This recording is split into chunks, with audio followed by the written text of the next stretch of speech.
he's not only going to run for re-election in 2018, and hopefully there'll be a great primary challenger, maybe somebody who's been in opposition to Cuomo consistently, progressive. That would be wonderful, right? But he's also getting ready for his 2020 race. He hired a bunch of former Obama campaign communication specialists on the government's dime to work in his office. So he's using his position of power to create a shadow campaign, in my opinion, within the government. So he can put out, press releases and go across the country on tours and raise money for the Democratic Party that he's not giving to anybody else in the state. He's using his position to set up his presidential run.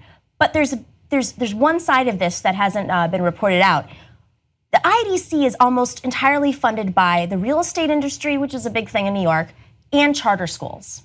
And Governor Cuomo has a very strong history with charter schools, yes, which, he does. Shocker, not very popular right now at this time. Let's play a clip of Governor Cuomo in 2014. They say it's cold out here, but I don't feel cold, I feel hot. I feel fired up. We are going to save charter schools, and you're making it happen by being here today. You are braving the cold to stand up for your rights, and Senator Skelos is exactly right. This is the most important civic lesson you will learn, because this is democracy, and this is how you make your voice heard. Albany is an industry town, and the industry is government and the government programs. And education is treated like an industry. But what you're saying today is it's not an industry, and we have to change that culture. Because education is not about the districts, and not about the pensions, and not about the unions, and not about the lobbyists, and not about the PR firms. Education is about the students, and the students come first. Not about the unions. Not about the unions, and I got a big cheer. Because you know what undermines education? Teachers with a salary, with a good salary and benefits. You know when education really takes place? When teachers are worried about being fired at the drop of a hat. That's when people are really on their game, when they're worried about their job and they have to kiss up to special interests and do politics behind the scene with and they have no union. That's when education really takes place. And let me tell you something else, Andrew Cuomo. Everybody's catching on now that charter schools are a bunch of bullshit. They're just another corporatization of a public service that shouldn't happen. Because as we know now, the data is in. Yep. Charter schools perform no better or worse. Did you know 4 out of 5 charter schools perform no better or worse than the other public schools in their district? And guess what? They don't have to have teacher unions. They get to pick their students. They have all kind of restrictions that the regular schools don't have, and they still don't perform better than the regular public schools. Turns out putting profit into education isn't a good idea. Right. And let's not forget who funds charter schools. It's the hedge funders. So everything comes back to Wall Street. In a state like New York State, Andrew Cuomo is obviously protecting the interests there, as well as the Republican Party and the IDC. The IDC wants to be able to function, so they're willing to take money from wherever they can get it. But when you start to match up who's donating to whom, there's an alignment between Governor Cuomo and the IDC, and dare I even say it, and the Republicans. So when we talk about the Republicans taking over, hijacking the Democratic Party, I am looking at you, Governor Cuomo, because this is absolutely ridiculous that in a state that should be overwhelmingly progressive, that has more Democratic members than ever before, that has more people of color who are seeking leaders to represent their districts, when the income inequality is so vast that you would use your position as a governor, which, by the way, we haven't even mentioned. He ran on an anti-corruption campaign when he first ran. And he set up this thing called the Moreland Commission, which was to investigate corruption. But I kid you not, as soon as the Moreland Commission started to look into his office, he shut it down. Oh, that's right. And Preet, the former U.S. attorney that was fired by Trump, was looking into this. Mm-hmm. And so when you look at Preet's tweets, it's great because he's always talking about Cuomo. Look around Governor Cuomo's office. A lot of his chief aides have been indicted, are going to jail. I wonder what would have happened if that had continued. So when they say things like the IDC is aligned with the Trump Republicans, I wonder where Governor Cuomo falls in that mix. Because he's no friend of Preet's. He seems to be taking money from the Betsy DeVos world. Yes. Who is this man? And is he going to run for president under the Democratic line? He controls the Democratic Party, won't support Democrats?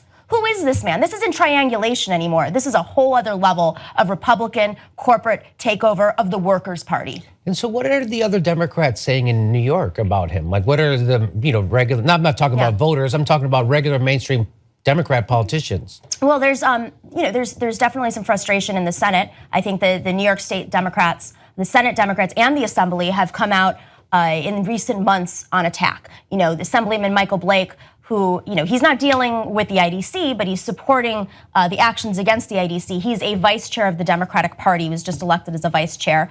He's from the Bronx. He was quoted today, questioning why Governor Cuomo would essentially align with the IDC. You have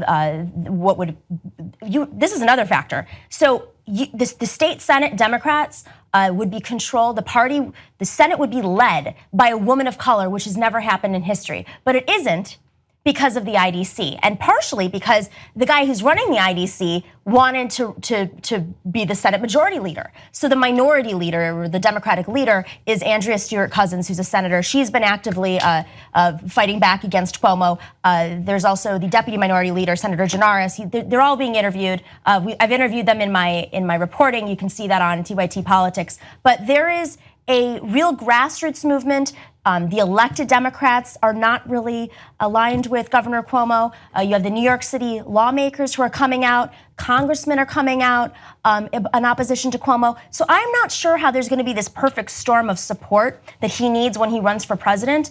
But my guess is he's thinking so far in advance that by the time there's one candidate who has more money than anybody else, and there's Trump, they're just going to support him like they did with Hillary Clinton. That's what he's hoping that people are so sick of Trump and want, so we're gonna, wow, thank God we'll go with you, and you won't make the mistake of not going to Michigan this time, so you'll win the popular vote and the thing, and okay, because the Democrats have been doing so. Part of Hillary Clinton's colossal failure, and all the people around her who are some of the dumbest people in politics, Neera Tanden, Robbie Mook, you can't even beat the most winnable race in the world. That's how dumb they are, right? They're such a bubble, right? I mean, I'm sure their SAT scores are high, but that has nothing to do with real intelligence and how to make things work, right? Obviously, you guys can't even beat Donald Trump, obviously. And you had to cheat to beat a guy with zero name recognition and no corporate money. You had to cheat to beat him, and then you lost to Donnie Tanahans. That's what losers they are. We got to get rid of them, right? And David Axelrod called him out a couple of days ago. I love he said, how is it that you were even if Russia and Comey and all these other factors and Bernie Sanders affected the election, it should have never been that close. You had the most sophisticated campaign operation. So if we were to prevent what happened, this catastrophe that happened last year, not to mention the 1,000 seats, and we're looking at the man who was closest to being that person, Andrew Cuomo, if we're paying attention right now, I hope that we continue to pay attention and push back and support these Democratic elected officials who are fighting back and amplify their voices, because they haven't been getting the attention that they need. Well, there's a whole new media out there now, right? So you're out there, Jordan's out there, I'm out there, Kyle Kalinski's out there, Cenk Uygur now is out there. So David Sirota's out there, The Intercept is out there. People are paying attention. There's brand new Congress, there's Justice Democrats, there's Draft Bernie, there's all these progressive organizations that have woken up now. So no, guys like Cory Booker aren't gonna be able to pass a bill that screws over his people anymore, just like Andrew Cuomo is gonna get called out. So yeah, this idea of triangulation, which he's trying to do, and the reason why they keep doing this is because Bill Clinton won. Right. That's the only reason. And by the way, don't forget, Bill Clinton never got a majority of the vote. Keep that in mind. Bill Clinton never got a majority of the vote. So that's why they keep going back to the Clinton playbook, because it won. And so did Barack Obama. But Barack Obama was neoliberalism in the sexiest dress it ever had, right? That's what Barack Obama does, because he put a pretty face on neoliberalism, and Hillary Clinton put not so pretty of a face on it. People were able to see through her. She didn't have the gift of the gab. In fact, the more she talked, the more people disliked her. The opposite of what normal politicians, the more they talk, the more you like them. Opposite with Hillary Clinton. So I don't think Andrew Cuomo is going to get away with this. In fact, it's going to be fun watching him try. Our reporter Jordan Chatton broke the Donna Brazil story. He was right, she just apologized for it. Help us get more reporters like that. You're the one responsible for that. Thank you, and let's do more right now at tytnetwork.com/go.